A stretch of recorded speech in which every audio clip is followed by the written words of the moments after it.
Hello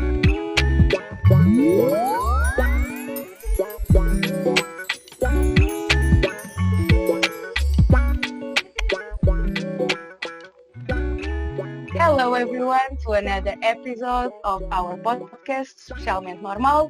I'm Madalena, we have here Filipe Ferreira, and our special guest of today is Sunny. Hello, and thank you for coming, Sunny. Thank you. Hello to everyone. So we will start with a small introduction. Sunny is 28 years old and is from India. He's a track leader and a mountain guider and a YouTuber. He's easygoing, friendly, and very cultured. Sunny has strong family values and is a fierce advocate for causes he believes in. Did you like your introduction? Yes. That's great. Okay, so you have a YouTube channel with a nice number of followers. Can you tell us a little bit about your channel? How long do you have it, and why did you start a YouTube channel? I think my followers are not that much for now, but I hope I will reach a good number. I think 10,000 within a year. So I started my YouTube channel as an accidental mistake, I would say. So I was very camera shy. So I have no future plans for making YouTube videos and all. But during our mountain course, we have to clear a written or practical exam. So I do record videos in a field of my instructors who teach us. So after course completion, my friends suggested me to compile all those videos, and especially those beautiful footages. So when I compiled, everyone liked it, and then people suggested me to put on YouTube, and that's how in August 2019 it all started. But I think I started making YouTube videos only after Jan 2020 when we met, in Chandigarh. So, yeah, I remember. But I want to thanks people I met during trekking. They suggested me to start a channel so that everyone can get guidance about outdoor exploration, outdoor preparation, how to prepare, how much and what to carry for outdoor traveling. So my channel is all about outdoor preparation and all. Basically, it's tips and tricks channel regarding outdoors. Okay, that's great. That's great. So it started with some, I don't know, a hobby also, something fun to do. And now what are your expectations with the YouTube? Do you want to make some money maybe out of it or become famous? What are your goals now? So for currently my goals regarding my YouTube channel is that I want to increase my YouTube fan base, or you can say followers, so that I reach to much more people. And what I love about YouTube is I also love to teach, and my channel is all about outdoor education. So I think that famous part is not very concerning to me, because I think being famous is a byproduct of making YouTube videos. So I don't worry about that part. But yes, I love to earn money from YouTube, and I want to spend on my future plan of traveling and all. Oh, that's great. That's really, really great. So, and one of the things we found very interesting on your YouTube channel was your last video, I think, about how to handle menstruation during the tracking things. That surprises a lot because I think it's still a taboo. Are these kind of things still a taboo there in India, and that's why you want to share? We were very, very surprised to see an Indian YouTuber, talking about this stuff, because still here in Portugal, we don't have any tour guide saying stuff like that. So yes, I started. I made this video on period, menstrual health and periods and all.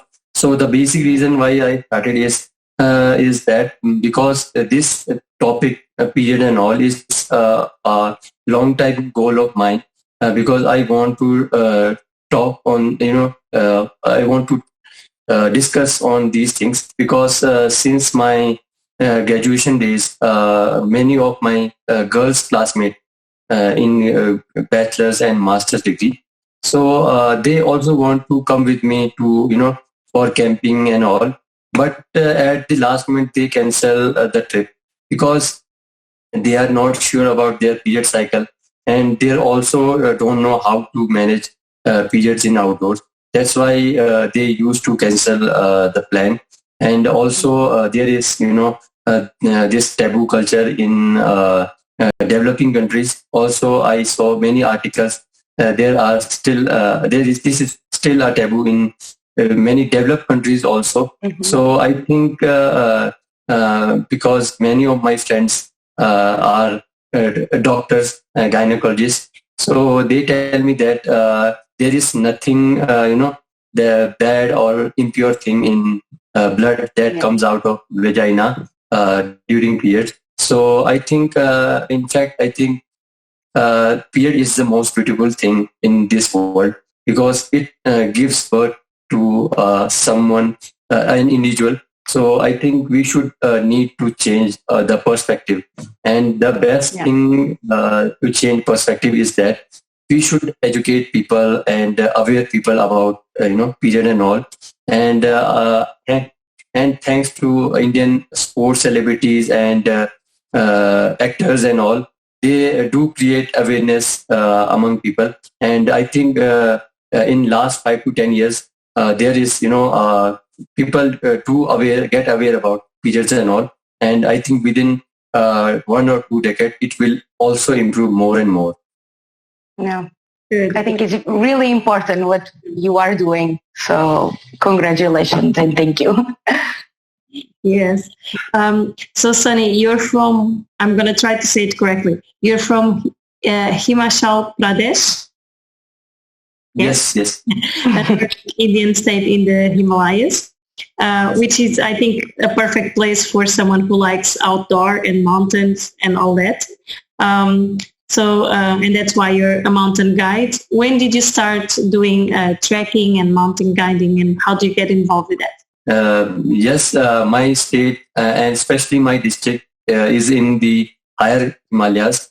It's adjacent to Tibet border, very adjacent to Tibet and China.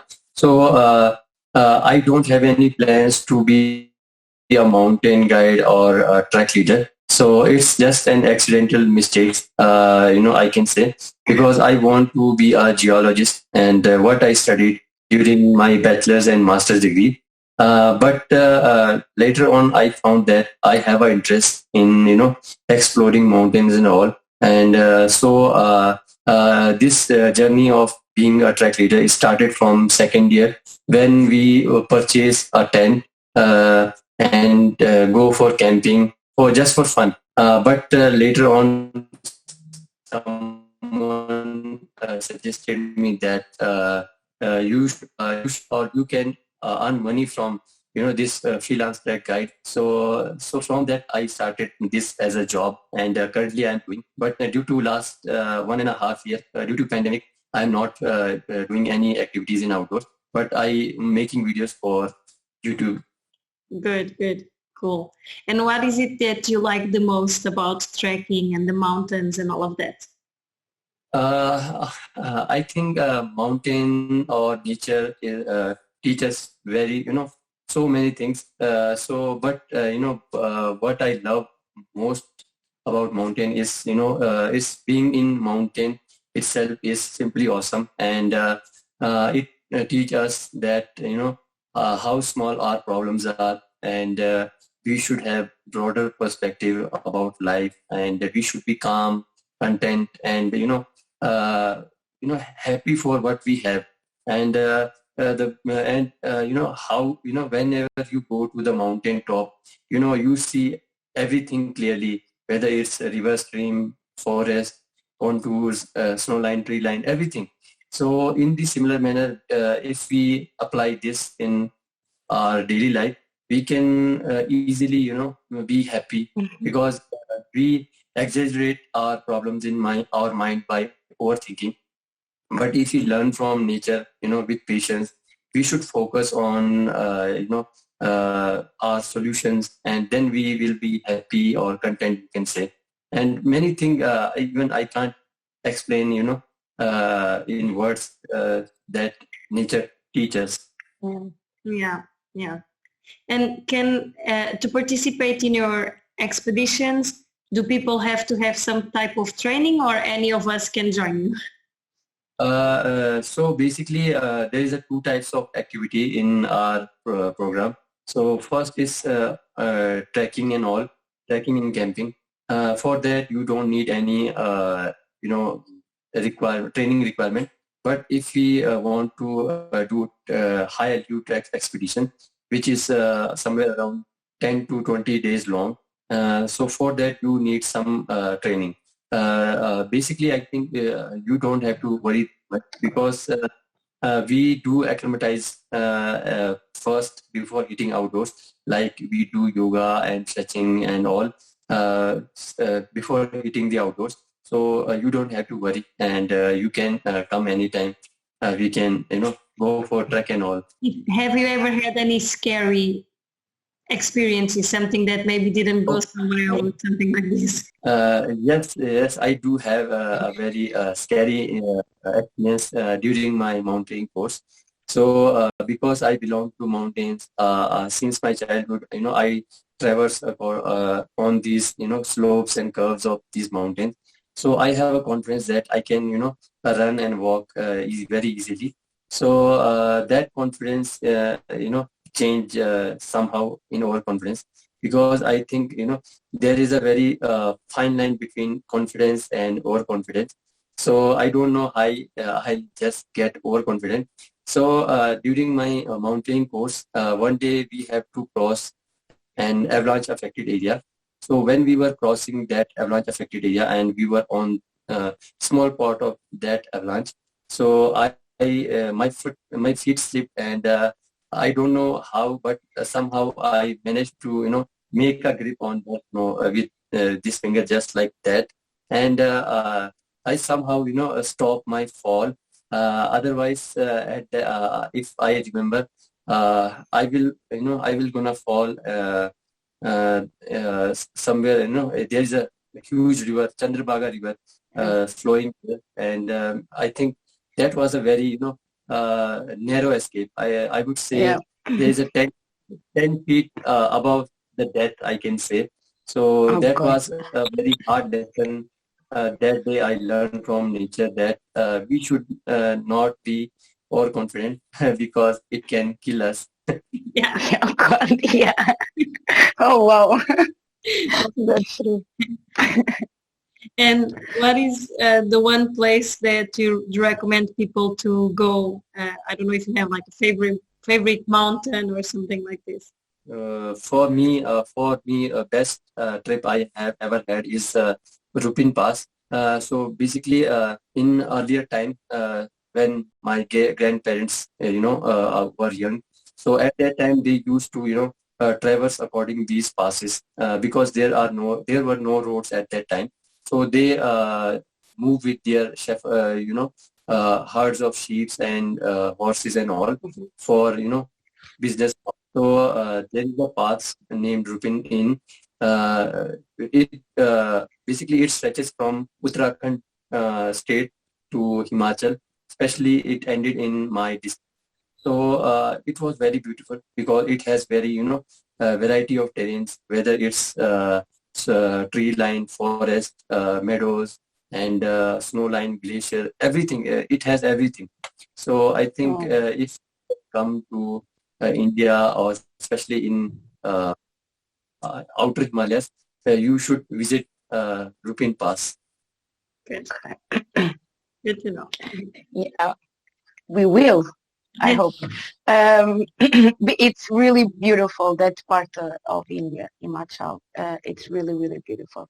And I think one of the things that can be annoying for people who enjoy nature is the garbage.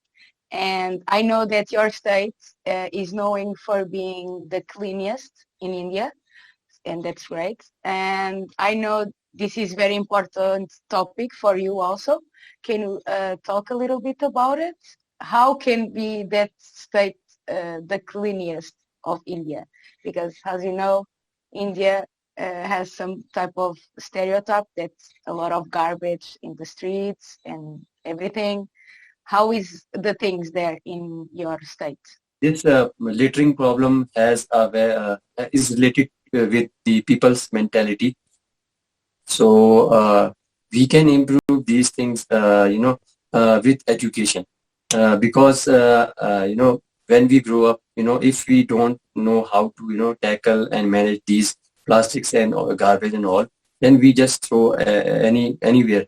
But if you know why you should not throw these garbage anywhere, because many people, as I belong to science background, I know that when these plastic just when you throw plastics in outdoor, due to rain, sun, and winters, it just break down in smaller particles, like tiny plastic particles, as you can know, microplastics, and that it streams away with rivers, and then it meets into an ocean, and with the and fish eat them, and with food chain it come back to us again.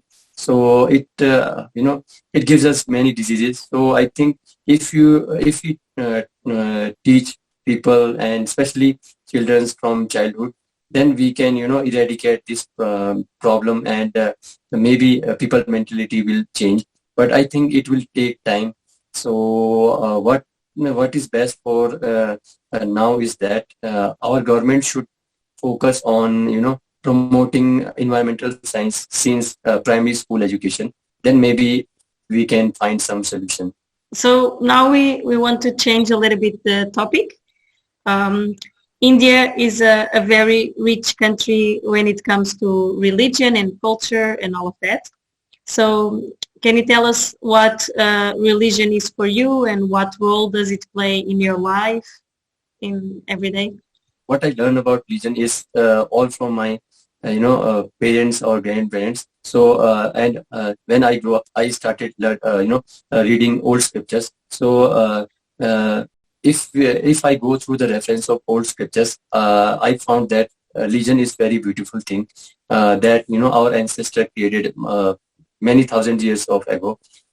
But in modern time, I don't like concept of religion, because those people in power hierarchy of every religion, they change the definition, they change the narrative of religion. And what I love about these days, all the religions are oriented with humanity. They are just related with our particular race. Uh, I hope you can understand. So I think we should, so we should, or I would say, I support one God theory, and I think humanity is my religion. So I'm Hindu later on, but humanity is my first religion. Oh, Um, great answer. yeah. Mother was wondering, she was saying that when you met, you were not married yet, Yes. correct? You're still not married? Yeah. Yes, Okay. yes, I'm not married. You're not married. Okay. And is it something that, do you want to get married, or is it something that you think about, or it's not in your plans? I don't want to marry within 2 or 3 years, because I have some plans, or I am working on my dreams. So I will do marry, or love to marry, after I settle with my dreams. So I think I will marry surely, but after maybe 2 or 3 years later. Yeah, when the time is right. And do you feel any pressure? Yes, yes. Do you feel any pressure or prejudice from your family or from society in general about getting married, or is it something that Thankfully not, because I belong to a tribal area, and in my district, people are very open about marriage. So in my area, if anyone want to marry in his teenage years, his or her teenage years, they can marry. There is no objection at all. And if someone want to marry after 30s or even don't want to marry, there is also no objection. So no pressure at all. So yes. Good. Good. I loved my time in India, especially your celebrations and festivals that you have. They are beautiful. What is your favorite celebration or festivity in your country, and why? Uh, I don't have any particular or favorite festival at all, because I know I we celebrate so many festivals. So I like every every festival. But in my childhood days, I do love Diwali. Those firecrackers just sound like Oh yeah, so. Diwali was crazy. Yeah, but it's really beautiful, all of the lights and the fireworks. But then we have the problem with pollution because that Yes, festival. yes. Basically, there is a I told you earlier that people, or the people in power hierarchy in religion, they change the narrative and all. So in the similar manner, our festivals are pretty much not in that original form. So basically, Diwali is a festival in which we light a candle or a diya, we can say. So Mhm. that is completely pollution free. But these firecrackers and all, they just come 20 to 30 years ago. Before that, it was totally a pollution free, noise pollution free festival. So currently, it's I would say pollution, very polluted festival. But earlier, it's not. So the modernization of the festival, that was the Yes, yes, problem. yes. Yeah, that's Yes. great. I love Diwali.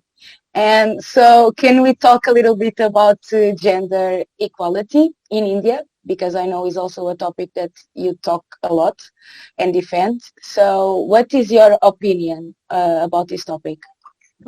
Yes, there is gender equality problem, especially in rural areas. The states where women are more educated, where literacy rates are high, there this gender equality is very less. Population is in control, so I think with education is the ultimate key to awareness Yeah, and all. So when women get educated, they know why we should protect female feticide also, and why there is a balance between male and female gender ratio. So I think with time it will change. yeah, for sure, for sure, for sure. And yeah, I think future India, it's getting there so quickly, and that is amazing. And India is such a big country. What is unique about your district that you live in? What makes it so special? Best thing I love about my district is that we celebrate two religions simultaneously. I am a Hindu, but we also follow Buddhism. So I love that about my district. Also, my district is crime free. I would say I heard very few incidents of criminal incidents, and my city is, especially the most important thing about my area is it's all type of pollution free. So it's I love to be here. Be Very proud. You should. Yeah, that's amazing. And now thinking about India in general, not just your district, what are you most proud about your country? I love that I have friends from every region. In fact, majority of my friends from Sikhism, uh, Hmm. some from Muslim, and some are Christian. In fact, there are my friends Prince and Fiona. during my university days, I used to go for prayers in Sundays for go for that afternoon prayers. So I used to go with for prayers in church. So I love this unity in diversity is the best thing I love. Yeah. That's great. Yeah, the mix of cultures and different beliefs, Yes. and that's really good. And what would you like to change in your country? I think I want to change the education or literacy rate of India, because I think education matters a lot, whether it's development or that pollution, garbage, and everything. That gender equality, period thinking, everything is related with education and mentality. So when we educate people, then we can people will understand, and maybe those strict mentality will maybe end. So I think I will in my future I will focus on education of slum children of slums and poor families. In fact, before pandemic, I used to work with an NGO in Chandigarh. So we used to I used to teach there in those slum areas children. So my future goals are also that I want to teach those underprivileged kids. Yeah, it's with education we can change everything, and that's great that you think also like this. And okay, and when are you coming to Portugal to visit me? I Currently, know it's difficult. I know it's difficult, but you are more than welcome to come. Now uh, it's your uh, time. You and your sister to come to us. currently I don't have any to come to Portugal, but yes, I do have some future plans to visit Europe by a road trip. I have some plans, RV life and all. So I want to travel. Okay. Yeah, sounds great. Please come. Yes, very welcome here. We have this thing on the podcast that we always have a question that was left from the other guests. So this one is not from me or Madalena, this is from someone else. So the question is, are you happy with the last big decision you made? Yes, I am very happy because before this pandemic, I have a choice that whether I can be a geologist and I can earn good money, and or I want to be a track leader. So I choose track leader or being a mountain guide because I love this thing, and I think money matters a bit, but not a lot. So I think I will eventually gonna make money, but I'm happy only if I follow my passion. So I'm very happy with my decision. Good, very good answer. Yay. Yay. Okay. We are almost in the end. So our podcast is called in Portuguese Especialmente Normal, that can translate for something like especially normal.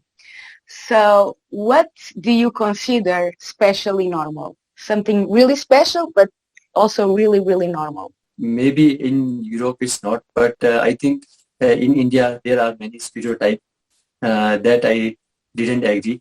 So whether it's regarding women's driving car, or women's asking for equal pay for the equal work, and these kind of stereotypes. I think people make these stereotypes, and then it becomes special. But I think these things are very normal. I think women drive, women can work, and they equally deserve the same pay. So I think these are normal, but I don't know why people make this special, and I don't know why. So we have one last question. I think Madalena told you about this one. Yes. And so that you could think about. And the question is, what is the question that no one ever asked, but you wish someone would? Is there anything that you... In current society, no one talk about, deep relation and marriage and all. Because personally, I believe, marriage is something very special to me, because I am a bit kind of different. For me, definition of romance is something different. So for me, I would say marriage is a soulmate thing, and I want to marry someone, who is not just a housewife. I want marry a girl who is also my best friend, who can be my travel partner, and I want to, share. I want to share the all the work, whether it's house or office work, so that we can equally travel, share memories and all. So the question is that people should always ask. People should always ask that whether you are happy, not how much you are making money, or people should ask, what is the real definition of love and care. So this type of question, I think people generally never ask. They just ask, how much you are earning, your wife is beautiful, your husband is handsome and all. They are just, they look on the outer perspective, and all. But I think you should ask the basic question that matters a lot. As to ask me, they should ask the most basic things, not materialistic things and all. That's a beautiful Okay. One of the best answers that we had. I think you are in the top. Yeah, that was beautiful, and I totally agree with you, of course. Thank you. So we are in the end. Thank you very much to have this talk with us.